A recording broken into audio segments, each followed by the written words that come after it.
All right, we are in Quakertown, Pennsylvania. We, being myself and Gizmo, who is screaming bloody murder because I think he has to go out and go potty.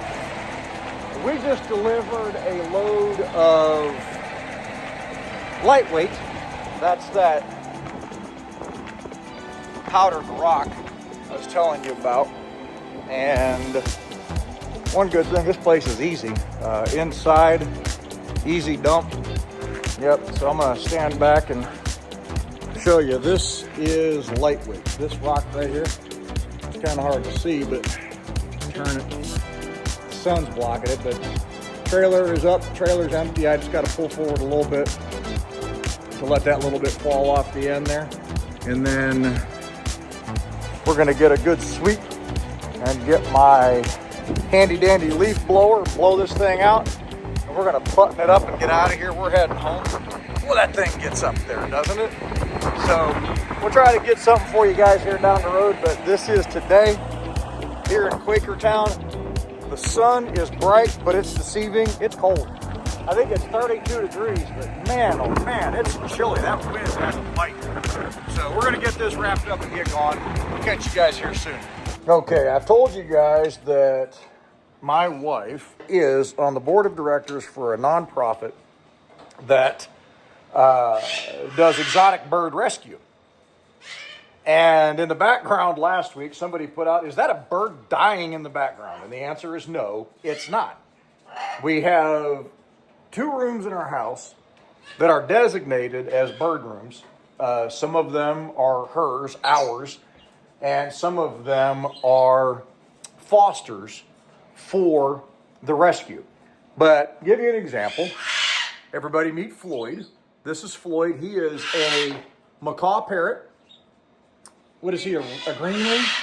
He is a green wing macaw parrot. And he is up here chilling out this morning.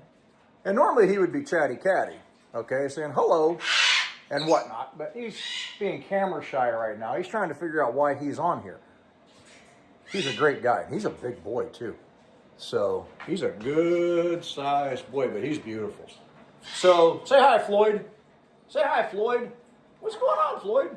So this is Floyd, and he's chilling out.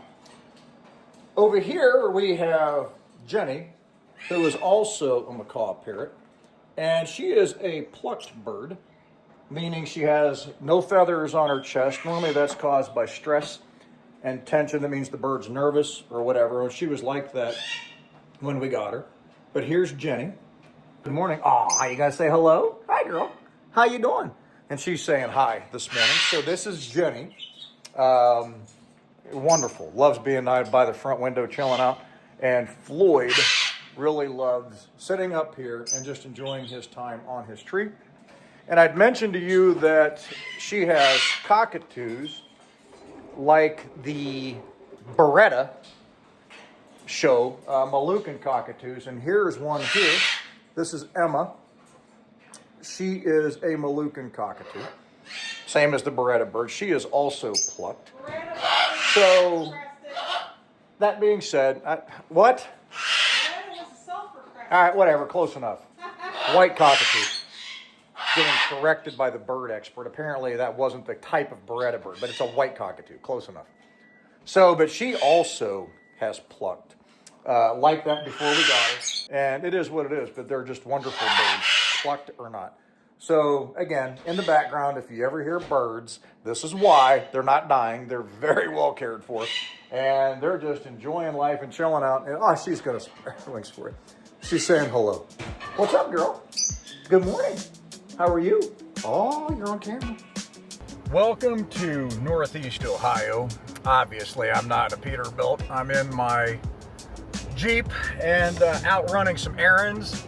It is 32 degrees today, and we have rain, which is going to change over to freezing rain here a little bit later. And then I think this week in Ohio, we're lucky enough to be in the low teens and single digits at night. So lucky us. Hey, somebody had asked if I could do a video on taxes and what's involved in that. So I'm going to touch on that a little bit here.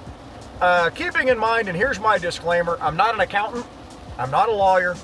Don't take anything that I say as solid tax advice. It's just what I do.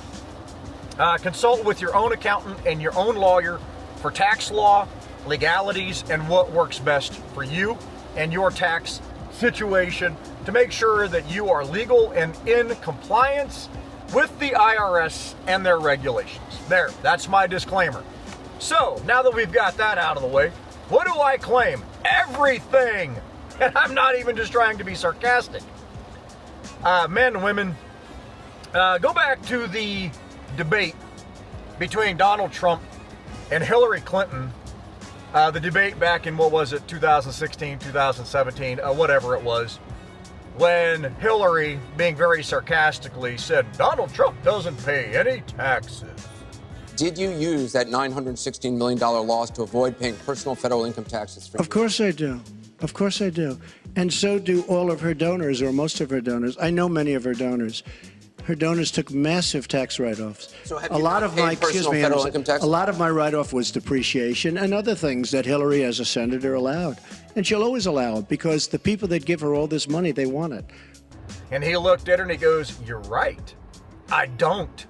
And neither do your donors, neither do your friends, neither do the people that give you money. Because they don't want to pay any more taxes. If you don't like the fact that I don't pay any taxes, then change the tax law. Simple as that. And I had to laugh because just blunt and total honesty. Well, guess what? I touched on in my last video that Chad Wright said, if you don't like the way the government is spending your money, spend less money in taxes. So, therefore, I became an owner-operator, became an independent contractor, and in the process, I gained many, many, many tax deductions. A lot more expenses, but also tax deductions to reduce my tax burden. And so let's go over some of those. I just sat down this morning, and for about 2 or 3 hours, I was going through numbers and documents, getting things ready for my accountant, which I will probably be getting everything off to my accountant here within the next week. The reason why a week is because I'm waiting on some 1099s that I don't have, lost in the mail. I had to request duplicates. They should be here electronically soon.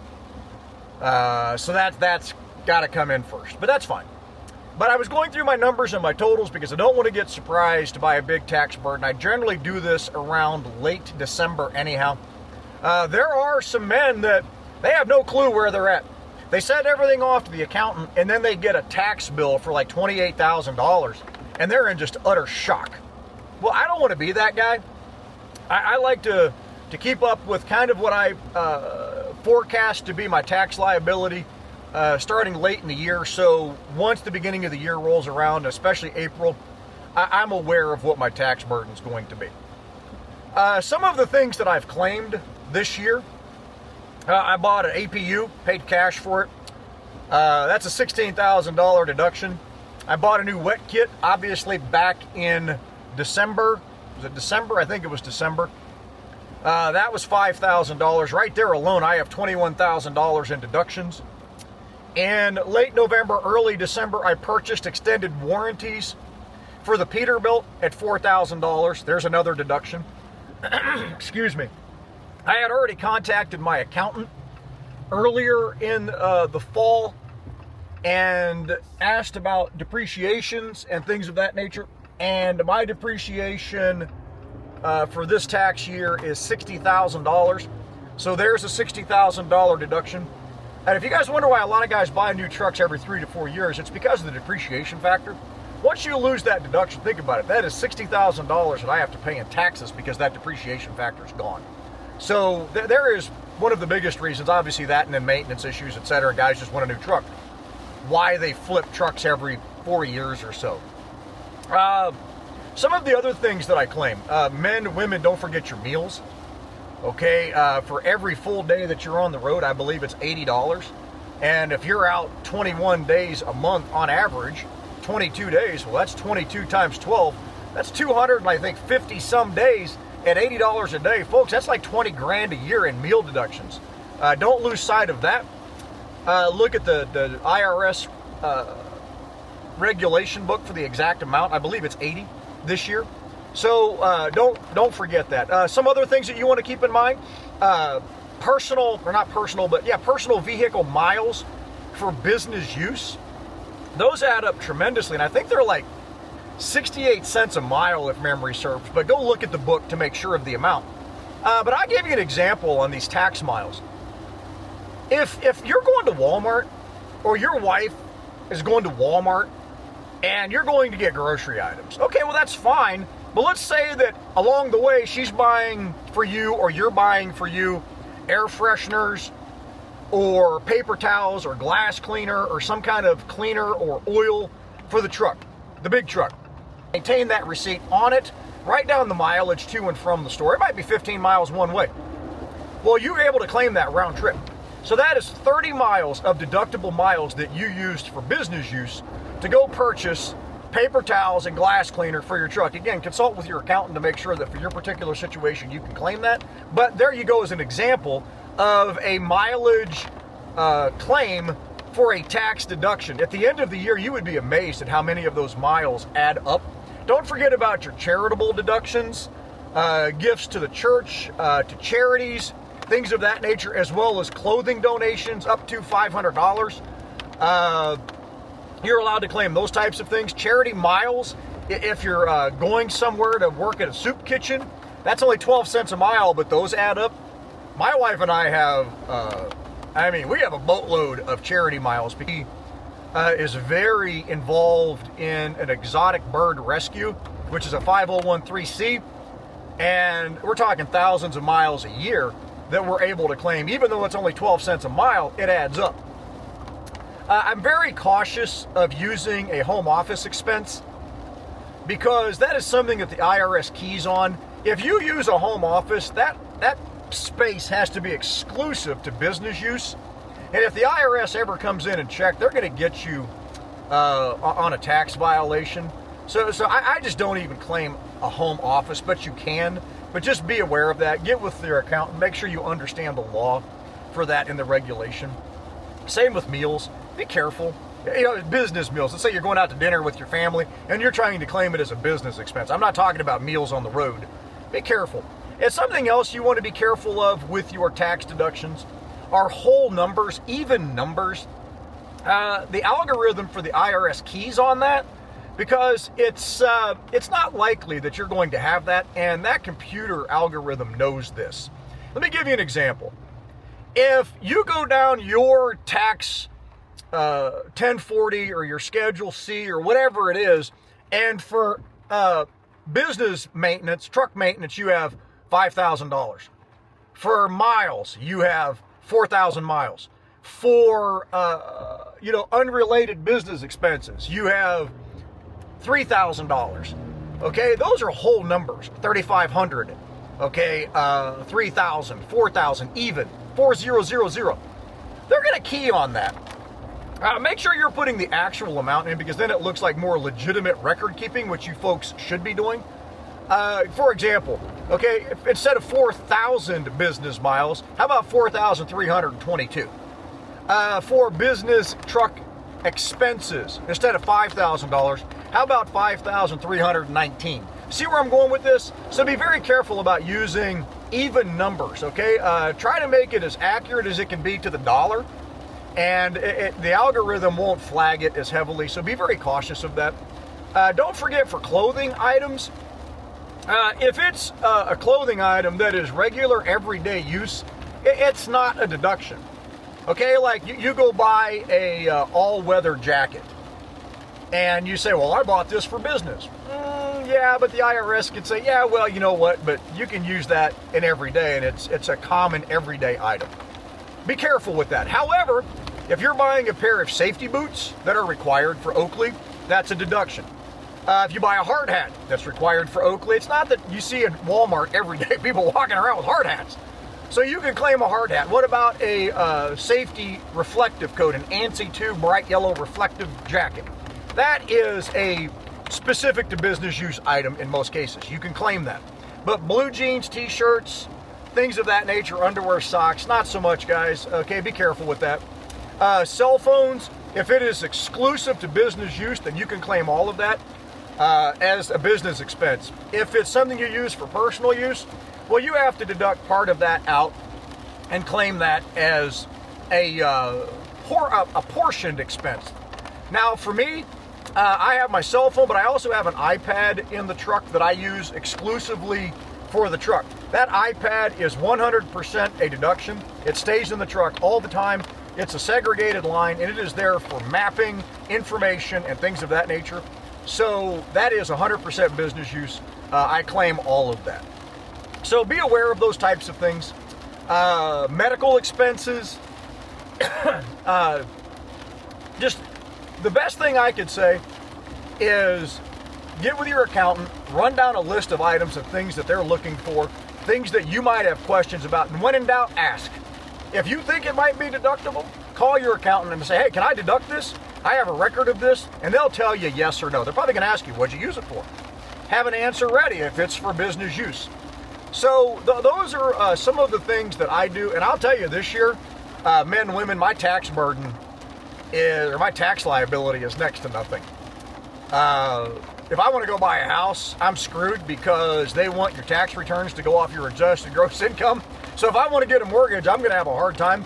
But then again, back to Chad Wright, if you don't want to pay the government, then reduce your tax liability, and I have done that greatly. So I am not too displeased with that. I'm not in the market to buy a house. I've got one already. I'm okay, thank you, Lord.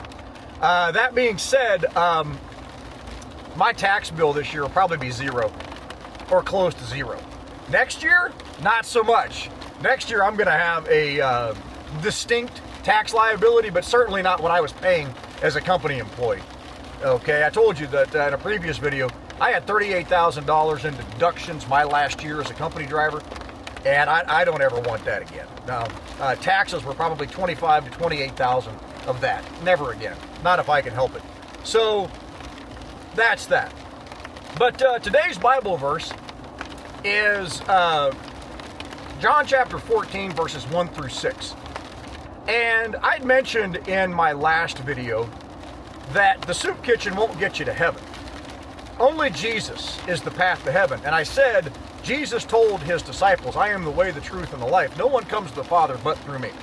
Well, in John chapter 14, verses 1 through 6, Jesus says that where I go to prepare a place for you. In my Father's house are many mansions. And where I am at, I will come and get you, so that you can be with me also. And I'm paraphrasing these verses. And Thomas, one of the apostles, one of the disciples, said to him, well, Lord, how can we know the way? And he said, you know the way. I am the way, the truth, and the life. No man comes to the Father but through me. And it goes on to say in verse 7 that if you know me, then you know the Father. Very direct, very distinct, very straightforward, the answer that Jesus gave to Thomas. What he's saying is that he is forecasting his crucifixion, his murder. He's also forecasting, in a way, his resurrection and the fact that he is going to be departing. He is not going to be in human form, in physical form on the earth for much longer. He is going to be going back to heaven, back to the holy place, and preparing for us, his elect, his saved people who have accepted him, to come and be with him. And he's preparing that for us. And Thomas, not understanding what Jesus meant or what he was implying, said, well, how can we know the way? And Jesus, again, his response was, I am the way, the truth, and the life. No man comes to the Father but through me. Keep in mind, folks, that in the last video I said you're saved by grace through faith, okay, not of your own doing. It is the gift of God, and that not of works, lest any man should boast. And I made a statement that while the soup kitchen and walking the old lady across the street is wonderful, and we should be doing that, it's not going to get you to heaven. The only thing that's going to get you to heaven is an acceptance and belief in Jesus Christ as your Savior. It doesn't say, I am the way, the truth, and the life. No man comes to the Father but through me, and also working in the soup kitchen. and also helping the old lady across the street. It only comes through an acknowledgement of your sinful nature, that you are a sinner and that you do need forgiveness, an acceptance of Jesus Christ as that Savior, and believe me, He knows the sincerity of our hearts, and a lifestyle change, okay, that shows the sincerity there, and a life of following His doctrine and Christian principles. Okay, so that's it. It's not difficult. People make the path to heaven so complicated and so difficult and so hard to understand, and it's not. It's really a simple thing. Believe in Jesus Christ. Acknowledge that you're a sinner. Acknowledge that He died on the cross for our salvation and for our forgiveness. Ask Him for that forgiveness and ask Him to be the Lord and Savior of your life, and that's it. And then obviously, if you're sincere, then you're going to notice lifestyle changes, things that you may have done in the past that you just don't feel comfortable doing anymore. Okay, whatever it may be. Drinking excessively, okay, being dishonest, being untruthful, being adulterous, being this, being that, many different things. Okay, your life should change to conform more to a Christian lifestyle. Walking with Jesus, as they say, walking with God. And somebody put in a comment, and I agree with it, I'm not really a religious person. Well, I got to tell you guys, I'm not a religious person either. Okay, I don't do religion, I do Jesus. I want you to remember that it was the religious people that murdered Jesus. And I commonly believe that, church, while it's not bad, okay, being part of a community of believers, but many of these churches, it's a check in the box to be part of a group. Well, isn't that the same thing if you want to join the Masons, or you want to join the Kiwanis Club, or you want to be this, or you want to be that? It's nothing more than putting checks in a box, as I said, to be part of something. Okay, well, to me, that is religion. Jesus and a belief in Jesus isn't religion. Religion is a belief in a church doctrine or ideology for that specific doctrine. Methodist, Catholic, Baptist, Lutheran, well, whatever it may be, whatever that religion may be.